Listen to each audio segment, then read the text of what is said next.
കൂട്ടുത്തരവാദിത്വം എന്നൊരു ഘടകമുണ്ടല്ലോ. കഴിഞ്ഞ സർക്കാരിലെങ്കിൽ പിണറായി വിജയൻ ഒരു പ്രശ്നം പ്രഖ്യാപിച്ച് അതിനപ്പുറം സംസാരിക്കാൻ ആരെയും നാം കണ്ടിട്ടില്ല.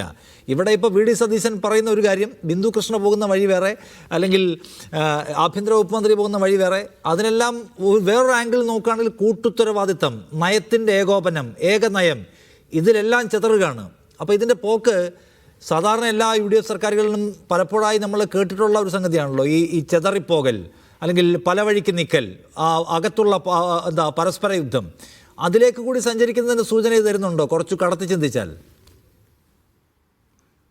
അല്ല, ഇതിലൊരു കാര്യം എനിക്ക് പറയാനുള്ളൂ. ഇപ്പോൾ ശ്രീകുമാർ സാറ് പറഞ്ഞൊരു കാര്യം, ഒരു ബെനിഫിറ്റ് ഓഫ് ഡൗട്ട് നമ്മൾ ചെന്നിത്തലയ്ക്ക് കൊടുക്കാൻ തയ്യാറാണ്. അദ്ദേഹം അങ്ങനെ ഒരു വീട്ടിൽ ചെന്നു, അല്ലെങ്കിൽ തുഷാർ വെള്ളാപ്പള്ളിയുടെ സ്വീകരണം ഏറ്റുവാങ്ങാനല്ല അദ്ദേഹം പോയത്.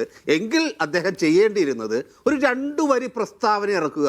എൻ്റെ ഈ സന്ദർശനം തീർത്തും വ്യക്തിപരവും സ്വകാര്യവുമായി ഒരു സുഹൃത്തിൻ്റെ വീട്ടിൽ പോയതാണ്, യാദൃശ്ചികമായി അവിടെ തുഷാർ വെള്ളാപ്പള്ളിയെ കണ്ടു എന്നല്ലാതെ അതിന് യാതൊരു മാനങ്ങളുമില്ല എന്ന് അദ്ദേഹം പറഞ്ഞിരുന്നെങ്കിൽ ശ്രീകുമാർ സാറിന് ഇത്രയും ഇതിനെക്കുറിച്ച് വിശദീകരിക്കേണ്ട വരില്ലായിരുന്നു. ഒന്ന്. രണ്ടാമത്തെ ഒരു കാര്യം ഞാൻ വളരെ പോസിറ്റീവായി കാണുന്നത്, പണ്ടത്തെ ഒരു കോൺഗ്രസ്സിലാണെങ്കിൽ ഇതൊന്നും അസംഭാവ്യമായൊരു കാര്യമല്ല.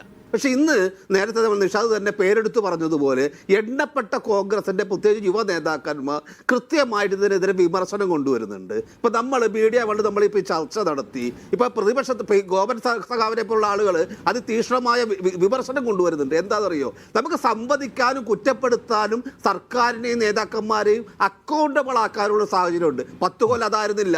നമ്മൾ വെള്ളാപ്പള്ളിയുടെ കൂടെ പിണറായി വിജയൻ പോയതിനെക്കുറിച്ചോ അല്ലെങ്കിൽ വെള്ളാപ്പള്ളിയുടെ മേഖല ചെക്ക് തട്ടിപ്പ് കേസിൽ നിന്ന് രക്ഷപ്പെടുത്താൻ പിണറായി വിജയൻ ശ്രമിച്ചതിനെക്കുറിച്ച് നമ്മൾ പറഞ്ഞാൽ നമ്മളെ തെറി വിളിച്ചു, അസഭ്യം വിളിച്ചും നമ്മളെ കമ്മ്യൂണിസ്റ്റ് വിരുദ്ധരാക്കിയും തള്ളിക്കളയാൻ വേണ്ടി സൈബർ ക്രിമിനൽ സംഘങ്ങൾ വളരെ ശക്തമായിട്ടുണ്ടായിരുന്ന നാടാണ്. ഇപ്പം ഇവിടെ എന്താണെന്നറിയോ, ഒരു ഡെമോക്രാറ്റിക് ആയിട്ട് നമ്മൾ എൻഗേജ് ചെയ്തു. ഇപ്പോൾ രമേശ് ചെന്നിത്തലയുടെ ഭാഗത്തു നിന്നൊരു പാളിച്ച, അല്ലെങ്കിൽ ബിന്ദു കൃഷ്ണയ്ക്ക് വന്നൊരു പാളിച്ച, 2 ആഴ്ചയായപ്പോഴേക്കും ഈ സർക്കാരിൻ്റെ എല്ലാ കാര്യങ്ങളിലും മാധ്യമങ്ങളാവട്ടെ, പ്രതിപക്ഷമാകട്ടെ, പൊതുസമൂഹമാവട്ടെ, നമ്മൾ വിലയിരുത്തുന്നുണ്ട്, സൂക്ഷ്മമായി വിലയിരുത്തുന്നുണ്ട്. ഒരു ദാക്ഷിണ്യമില്ലാണ്ട് നമ്മൾ വിമർശിക്കുന്നുണ്ട്.